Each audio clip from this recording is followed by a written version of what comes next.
Assalamualaikum warahmatullahi wabarakatuh. Sahabat bahasa, selamat datang di kelas Bahasa Indonesia. Perkenalkan, saya Anin Rahmawati. Sahabat bisa memanggil saya Bu Anin atau Kak Anin. Saya merupakan seorang guru bahasa Indonesia. Oleh karena itu, channel YouTube ini berisi tentang segala hal yang berkaitan dengan kebahasaan dan kesusastraan.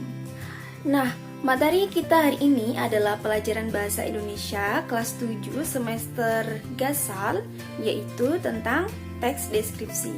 Namun sebelum kita lanjut ke pembahasan materi, alangkah lebih baiknya sahabat silakan klik subscribe, like, dan komen. Terima kasih. Teks deskripsi sebenarnya tidak begitu susah. Hanya dengan membaca satu atau dua kalimatnya saja, kita sudah mengerti. Oh, ini teks deskripsi nih, asalkan kita memahaminya, baik itu pengertian maupun ciri-cirinya. Teks deskripsi yang perlu digarisbawahi adalah kata deskripsi itu sendiri, yang berasal dari bahasa Latin, yaitu describe, yang bermakna menggambarkan. Menggambarkan apa? Ya, menggambarkan apa yang diceritakan. Sebagai contoh, silakan baca teks berikut ini ya.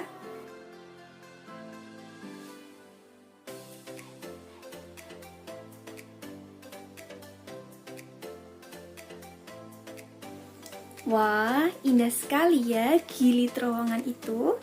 Sahabat, berpendapat yang sama juga bukan?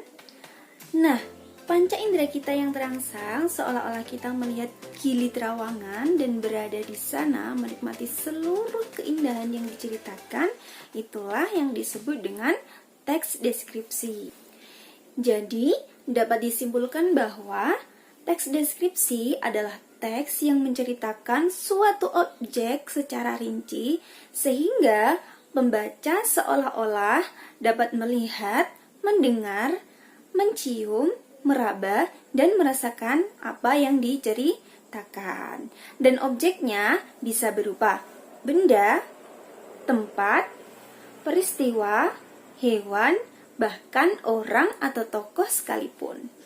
Dari pengertian ini juga, kita dapat memahami bahwa tujuan mendeskripsikan adalah agar pembaca seolah-olah dapat melihat atau berhadapan langsung dengan objek yang dideskripsikan.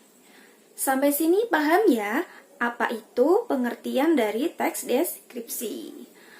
Nah, sebagai teks deskripsi juga memiliki ciri-ciri tertentu sebagai pembeda dengan teks-teks yang lain. Secara umum, teks deskripsi memiliki beberapa ciri. Ciri yang pertama yakni menggambarkan objek secara khusus. Kenapa dikatakan khusus? Sebab tujuan teks ini adalah mendeskripsikan objek sejelas-jelasnya.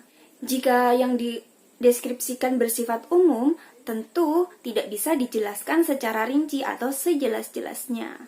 Misal, ketika kita membicarakan atau menyebutkan kata pantai, tentu yang ada di pikiran kita adalah bentuk pantai secara umum, tepian laut yang memiliki pasir. Akan tetapi, ketika kita khusus atau fokus pada satu pantai, misalnya Pantai Parangtritis, pasti yang ada di pikiran kita bukan lagi pantai secara umum, tapi hanya Pantai Parangtritis. Misal lagi, ketika kita membicarakan rumah, yang ada di pikiran kita tentu rumah secara umum, bangunan tempat tinggal. Akan tetapi ketika kita fokus pada satu rumah, mendeskripsikan satu rumah, misalnya rumahku, rumah Andi, rumah Ani, rumah Zamzam, rumah kucing, rumah burung dara, dan sebagainya. Tentu yang ada di pikiran kita hanyalah rumah tersebut, bukan lagi rumah secara umum. Itulah kenapa dikatakan khusus, bukan umum. Dan ciri khusus itu biasanya ditandai dengan penyebutan nama atau penyebutan kepemilikan. Misalnya, rumah Andi itu penyebutan nama, rumahku berarti penyebutan kepemilikan. Ciri yang kedua adalah isi teks berupa rincian bagian-bagian objek seperti bentuk, warna, ukuran, dan lain-lain. Ketika kita membicarakan objek, tentu objek tersebut memiliki ciri-ciri sebagai kekhasannya. Bagaimana bentuknya, bagaimana warnanya, berapa ukurannya, bagaimana aromanya, dan sebagainya. Nah, itu dijelaskan secara rinci. Misal, rumahku. Rumahku berbentuk rumah joglo kuno dengan atap yang tinggi menjulang. Memiliki 3 kamar tidur, 1 ruang keluarga, 1 ruang makan, dan ada kamar mandinya. Dindingnya dicat dengan warna biru terang, membuat nyaman setiap mata yang memandang.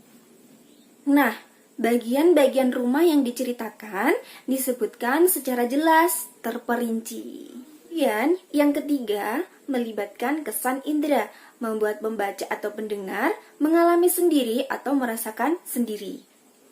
Maksudnya adalah, ketika kita membaca teks deskripsi, panca indera kita terangsang, seolah-olah kita benar-benar melihat objek yang dideskripsikan, bahkan merasa bahwa kita berada atau berhadapan langsung dengan objek tersebut.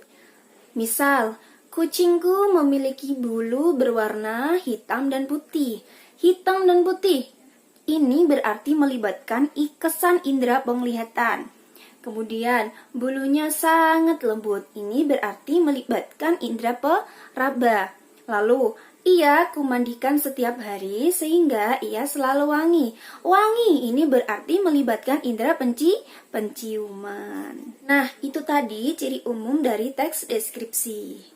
Sekarang kita beranjak ke pola pengembangan teks deskripsi. Yang pertama, teks deskripsi subjektif.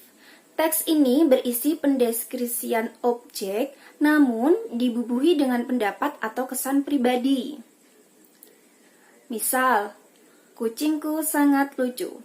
Kata lucu ini berarti adalah pendapat pribadi penulis, sebab tidak semua orang menganggap kucing itu lucu. Misal lagi, ayahku tampan. Tampan menurut penulis belum tentu tampan menurut orang lain. Nah, pendapat pribadi penulis inilah yang disebut dengan subjektif. Sehingga teks deskripsi jenis ini dinamakan teks deskripsi subjektif.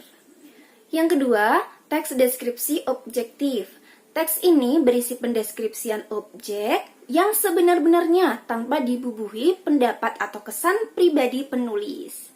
Dan yang terakhir, yang ketiga, yaitu teks deskripsi spasial. Objek yang dijelaskan hanya berupa benda, ruang, dan tempat. Baiklah, sampai di sini dulu belajar kita hari ini. Jika kalian merasa video ini bermanfaat, silakan share atau bagikan ke teman-teman kalian. Cukup sekian, jangan lupa belajar dan perbanyak membaca. Terima kasih. Wassalamualaikum warahmatullahi wabarakatuh. Sampai jumpa.